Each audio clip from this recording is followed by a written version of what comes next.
comment avoir un wallet anonyme. Et non pas pour blanchir de l'argent, mais plutôt pour éviter de se faire couper des doigts. Oui, pour assurer sa sécurité et sa vie privée. Et on a des possibilités de le faire avec les cryptos. Donc déjà, ce qu'il faut savoir, c'est que du moment où votre wallet est rattaché avec une transaction à un compte d'exchange où vous avez fait un KYC, votre wallet, on peut retracer vous à votre wallet. Pareil, si vous avez acheté des cryptos avec une CB et que ça arrivait sur votre wallet, c'est la même chose, c'est retraçable en fait. Donc voilà. La deuxième chose, c'est aussi les adresses docs. Par exemple, moi j'ai une adresse publique. Les gens peuvent savoir j'ai combien dans mon adresse publique sur mon Dbank. Donc là, c'est mon adresse EVM.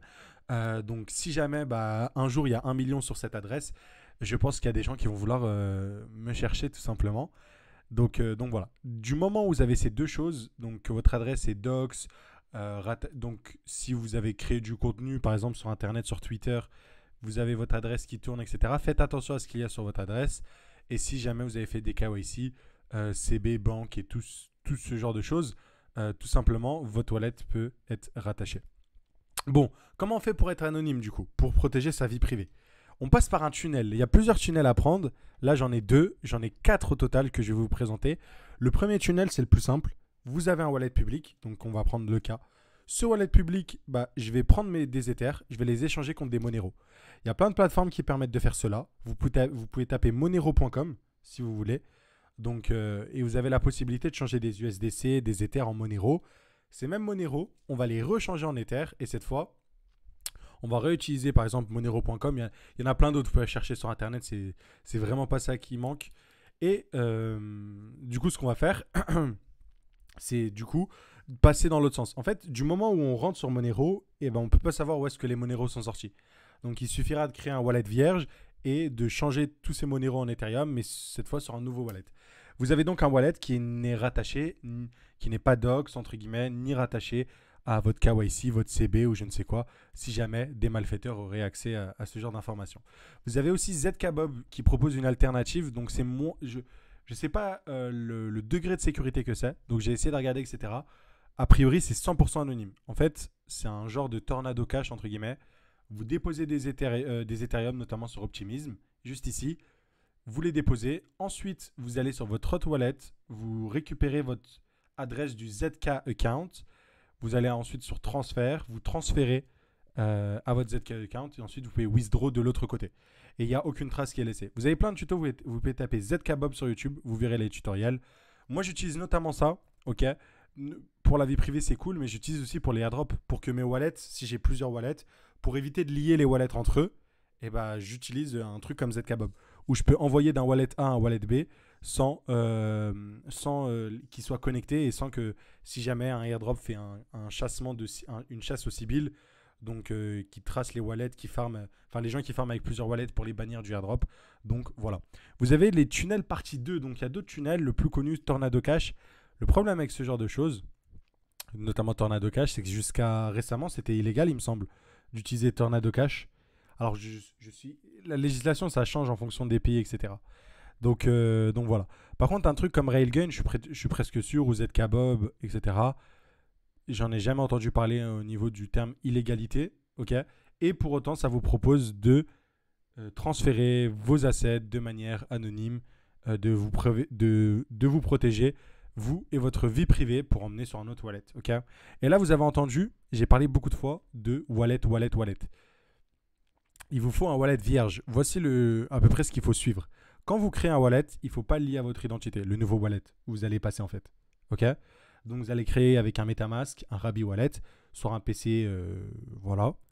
Vous pouvez même, en fait, vous pouvez pousser le truc lent, vous le voyez ici. Vous pouvez créer une virtual machine avec un Linux dessus qui tourne, etc. et non pas un Windows. Pas sauvegarder l'acide sur votre téléphone ou ce genre de choses. Voilà, vous notez sur un papier. Boum, vous avez votre wallet qui a 0 transaction tout vierge. Faites attention, il y a aussi la connexion Internet. C'est pour ça que je vous dis généralement, ce côté-là, ça dépend du niveau d'anonymité que vous voulez. Ce genre d'information, ce que vous faites sur Internet, si vous avez une box chez vous, c'est que votre provider Internet qui a accès. Donc, si vous ne faites pas de blanchiment d'argent, on s'en fiche, ok. Que votre fournisseur Internet et que si jamais il fasse une enquête, vous dites voilà, vous avez tout mon historique, j'ai rien à cacher. Dans tous les cas, les malfaiteurs n'auront pas accès, à moins qu'ils bossent chez Bouygues Télécom ou chez votre opérateur, mais Si on veut pousser le truc là, encore une fois, si on veut totalement être privé et notre vie privée, peu importe c'est qui accède à notre vie privée, un VPN qui est fiable. Attention, quand vous achetez un VPN, vous le liez à votre carte bancaire. Donc il y a des VPN où vous pouvez payer avec les crypto-monnaies. Je t'invite à regarder. Il y en a qui passent par Tor Browser aussi. Et avec un OS Linux. Bref, jamais votre réseau domestique, encore une fois, parce que votre réseau domestique, il est lié à votre facture internet, votre nom, votre prénom, tout sur vous. Donc voilà. Et les Wi-Fi publics, attention, passez par un VPN, bien sûr. Mais c'est sûr que si c'était sur un McDo, tu vas être difficilement traçable. C'est McDo plus VPN. Ok. Et ensuite, faites attention au RPC que vous utilisez. Le RPC, c'est ce qui connecte, ce qui fait le lien entre ce que tu vas envoyer. En fait, quand tu fais une transaction ou quoi que ce soit sur la blockchain, tu envoies une information au RPC et le RPC lui envoie l'information à la blockchain. Il y a des RPC qui gardent toutes vos données, qui utilisent en fait ces données-là pour les revendre. Donc vous faites en sorte de passer par des RPC providers qui sont anonymes. Donc vous avez sur Chainlist, par exemple sur Ethereum, vous avez les trucs de Llama RPC. Donc ça c'est DeFi Llama qui sont pas mal. Vous avez le Ethereum Public Node. Donc vous en avez pas mal, tu vois, qui respectent votre privacy. Et enfin aussi bien sûr le Internet Provider, ça c'est pour revenir sur le VPN. Donc généralement quand vous êtes un utilisateur, vous passez par votre Internet Provider, celui qui vous donne accès à Internet, Orange, Bouygues et tout. Avec un VPN, du coup, vous, entre guillemets, rajoutez une étape qui permet de ne pas lier vous à votre Internet Provider grâce au VPN, quoi. Donc voilà. Donc grosso modo, j'ai pas envie de dire de bêtises, mais quand vous avez un VPN activé, il y a une connexion chiffrée entre toi et ton VPN.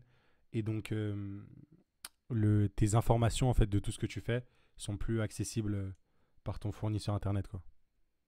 La seule information que du coup ton fournisseur d'accès internet a, c'est à quel VPN tu t'es connecté, quoi. Donc faire attention que le VPN n'ait pas de fuite de données. Donc voilà. Mais l'anonymat complet n'est pas garanti avec un VPN. Mais bon, on va pas rentrer dans le détail parce que même moi je le maîtrise pas.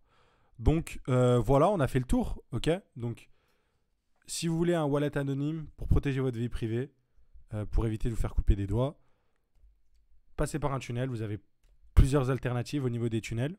Et bien sûr, créez un wallet vierge. Faites en sorte de le créer avec un VPN.